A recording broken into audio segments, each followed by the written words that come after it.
नमस्कार, Usha express digital में आपका स्वागत है। मैं हूं प्रिया और अब वक्त है दिन भर की बड़ी खबरों का। तो चलिए शुरुआत करते हैं बड़ी खबर से। नवागत नगर निगम कमिश्नर अक्षत जैन ने संभाला पदभार। विकास और जन समस्याओं के त्वरित समाधान पर रहेगा फोकस। रीवा नगर पालिक निगम रीवा को आज नया नेतृत्व मिल गया है। भारतीय प्रशासनिक सेवा आईएएस 2019 बैच के अधिकारी अक्षत जैन ने नगर निगम कमिश्नर के रूप में अपना पदभार ग्रहण कर लिया।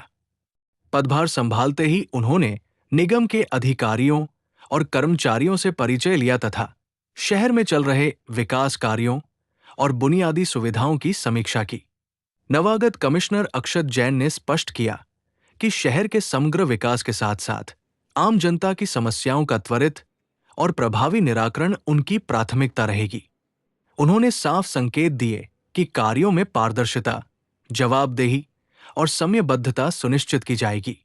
अक्षत जैन इससे पूर्व बैतूल जिले में जिला पंचायत के मुख्य कार्यपालन अधिकारी सीईओ के रूप में अपनी सेवाएं दे चुके हैं। उनके कार्यकाल के दौरान ग्रामीण विकास और शासकीय योजनाओं के प्रभावी क्रियान्वयन को लेकर उन्हें काफी सराहना मिली थी। प्रशासनिक दक्षता और सख्त कार्यशैली के लिए पहचाने जाने वाले अक्षत जैन के आने से रीवा नगर निगम में विकास कार्यों को नई गति मिलने की उम्मीद जताई जा रही है।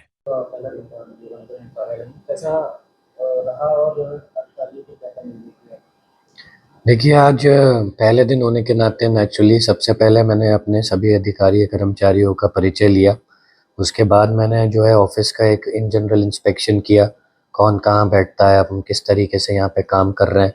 तो पूरा मैंने ऑफिस का भ्रमण किया, नई बिल्डिंग पुरानी बिल्डिंग पूरा।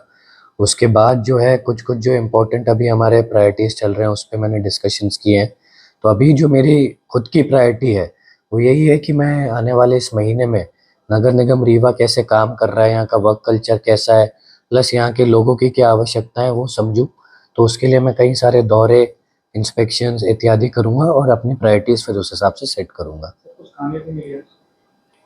नहीं, देखिए खामियां तो क्या, आज तो मतलब इन जनरल एक डिस्कशन था, समझ रहे थे हम लोग क्या क्या चीज़ें आ रही हैं, लोगों को किन किन चीज़ों में चुनौती आ रही है। तो आज तो बहुत ही प्रिलिमिनरी लेवल पे हुआ था डिस्कशन।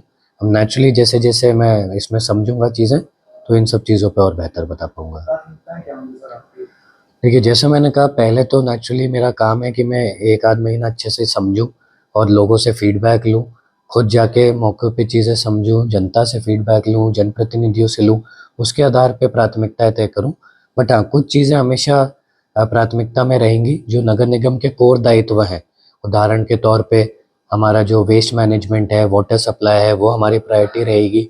साथ में जो जन सेवा हम लोग देते हैं, विभिन्न प्रकार के सर्विसेज जो लोग हमसे सीधा आके करते हैं, उसको हम सरल बना सके, डिजिटाइज कर सके, ताकि लोग जो हैं घर बैठे हमारी सेवाएं का फ़ायदा उठा सके। उसका एक प्रयास हम ज़रूर करेंगे और साथ में ऐसे प्रोजेक्ट्स करने का प्रयास करेंगे जिससे रीवा एक ग्रोथ सेंटर के रूप में विकसित हो। तात्पर्य भविष्य में यहाँ पे इन्वेस्टमेंट आए, जॉब्स आए, उस तरीके के प्रोजेक्ट्स लेने का भी प्रयास करेंगे। देखिए, शहर को सुंदर बनाने का काम हमारे जैसे स्वच्छ भारत में चलता ही है। इस बार भी स्वच्छता सर्वेक्षण रहेगा तो उसमें भी हम कुछ चीज़ें करेंगे और साथ में इन जनरल मैं देखूंगा कि कहाँ कहाँ चौराहे हैं, ऐसे स्पॉट्स हैं जिनको हम ब्यूटीफाई कर सकते हैं, लोगों के लिए आकर्षक बना सकते हैं और हमारी जनता के लिए जो एक अर्बन जो लाइफ कहते हैं उसको हम कैसे और अच्छा प्रोवाइड कर सकते हैं, उसका पूरा हम लोग देखेंगे।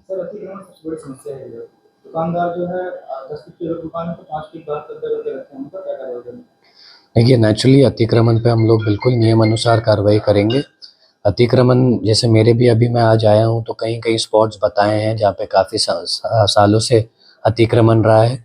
तो एक बार इनको परीक्षण कर और जो संभव हुआ हम लोग इन स्पॉट्स को फ्री करेंगे ताकि पूरी व्यवस्था हम लोग सुगम कर सके। सर, एक बहुत बड़ी समस्या है कि जहाँ जहाँ सीवरेज का काम चल रहा है सर, वहाँ की सड़कें फट गई हैं और अब तक भी काम नहीं हुआ, पब्लिक को बहुत तकलीफ हुई। देखिए, यदि ऐसा है तो हम लोग इसमें बिल्कुल देखेंगे कि जो संबंधित एजेंसी है, कॉन्ट्रैक्टर है, उससे हम लोग प्रायोरिटी पे रोड रिस्टोरेशन के काम भी करवाएं साथ साथ। सर, एक सबसे बड़ी समस्या जो है प्रधानमंत्री आवास, वहाँ पे जो लोगों ने उनके नाम से अलॉटमेंट है, उन्हें किराए से मकान देके रखा है, उन पर किस तरह की कार्रवाई है?